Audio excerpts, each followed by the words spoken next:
আসসালামু আলাইকুম ওয়া রাহমাতুল্লাহি ওয়া বারাকাতুহু।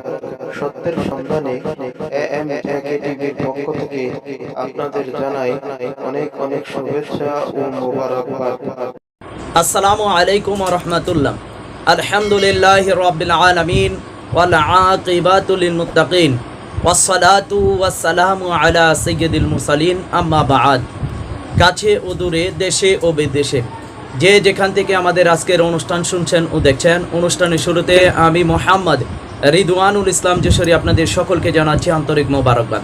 সম্মানিত দর্শক ও শ্রোতা, আমাদের আজকের আলোচনার বিষয়বস্তু হচ্ছে গাজওয়াতুল হিন্দে যারা অংশগ্রহণ করবে তারা বিনা হিসেবে জান্নাতি। সুবহানাল্লাহ। শুনে অবাক হয়ে গেলেন? যারা গাজওয়াতুল হিন্দে অংশগ্রহণ করবে তাদের ব্যাপারে আল্লাহ রসুল সাল্লাল্লাহু আলাইহি সাল্লাম আজ থেকে 1450 বছর পূর্বে ভবিষ্যৎবাণী করেছেন, যারা গাজওয়াতুল হিন্দে অংশগ্রহণ করবে তারা বিনা হিসেবে জান্নাতি। কারণ যারা আল্লাহ রাস্তায় শহীদ হয় এমনিতেই তারা বিনা হিসেবে জান্নাতি। কারণ শহীদদের মর্যাদার ব্যাপারে পবিত্র কুরআনুল কারীমের সর্ববৃহৎ সূরা সূরাতুল বাকারাতে আল্লাহ রাব্বুল আলামিন বলেন, আউযু বিল্লাহি মিনাশ শাইতানির রাজিম, ওয়ালা তাকুলু লিমান ইউকতালু ফি সাবিলিল্লাহি আমওয়াত বাল আহইয়াউ ওয়ালাকিন লা তাশউরুন। আর যারা আল্লাহ রাস্তায় শহীদ হয় তাদেরকে তোমরা মৃত বলো না, বরঞ্চ তারা জীবিত, কিন্তু তোমরা সেটি উপলব্ধি করতে পারো না, বুঝতে পারো না। এটি হলো পবিত্র কুরআনুল কারীমের আয়াত, সূরা বাকারার আয়াত।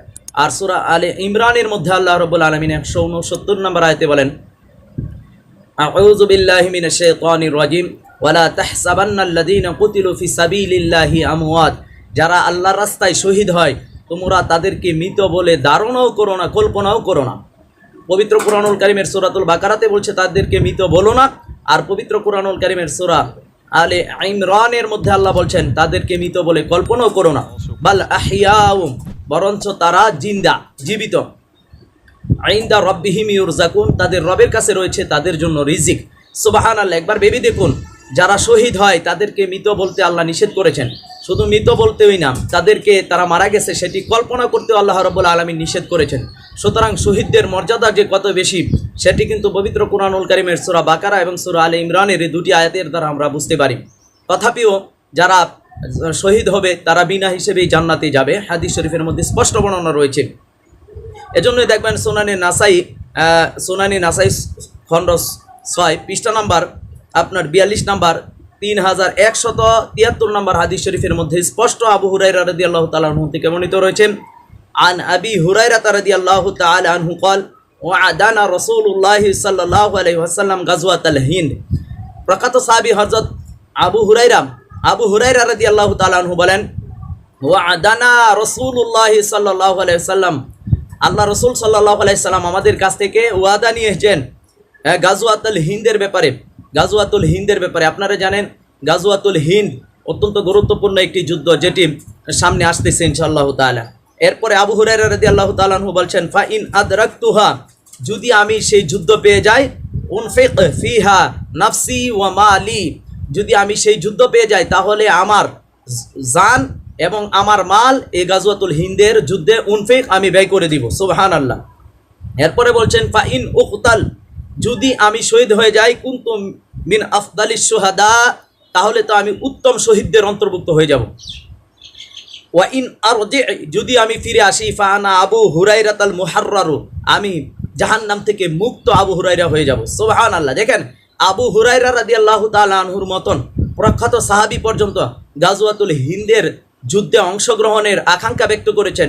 শুধু তাই নয়, উনি বলেছেন আমার যত মাল আছে, আমার যত সম্পদ আছে সব কিছু আমি আপনার এই যুদ্ধে ব্যয় করে দিতাম। শুধু তাই নয়, ওয়া মালি ওয়া নাফসি, আমার মাল এবং জান পর্যন্ত আমি এই যুদ্ধে ব্যয় করে দিতাম। পরে বলছে কি, উকতাল, ফা ইন উকতাল, যদি আমি শহীদ হয়ে যেতাম তাহলে তো কুনতু মিন আফদালিশ শুহাদা, আমি তো উত্তম শহীদদের অন্তর্ভুক্ত হতাম। তাহলে দেখুন, শহীদদের মধ্যে গাজওয়াতুল হিন্দে যারা অংশগ্রহণ করবে এবং যারা শহীদ হবে তাদেরকে কিন্তু আফজাল, উত্তম শহীদ বলা হয়েছে। সুতরাং এদের এই গাজওয়াতুল হিন্দের অংশগ্রহণের ফজিলত অনেক বেশি।